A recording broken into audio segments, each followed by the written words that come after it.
we'll guide you through how to use ChatGPT on GitHub. If you find this helpful, consider subscribing and liking the video. First, go to the GitHub website and log into your account. Once you're logged in, navigate to the repository where you want to use ChatGPT. You need to have the necessary permissions to modify the repository, so make sure you have either ownership or collaboration rights. Next, you can integrate ChatGPT by using the GitHub Actions feature. Click on the Actions tab at the top of the repository page. Here, you can set up a new workflow. You'll find a button that says, Set up a workflow yourself, if there are no existing workflows. Click on it, and you will be directed to a YAML editor. This is where you can define the steps your workflow will take. To utilize ChatGPT, you'll need to specify a job that includes ChatGPT API calls. You will need to insert your OpenAI API key in the Secrets section of your repository settings. This ensures your credentials are kept safe and aren't exposed in the workflow file itself.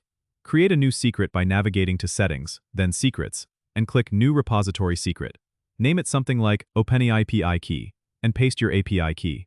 In your workflow file, you can now reference this secret when setting up your API calls.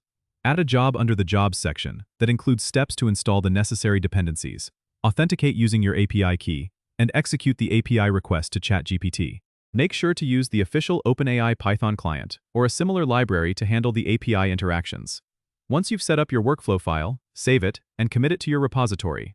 You can manually trigger the workflow or configure it to run automatically based on specific events like pull requests or commits.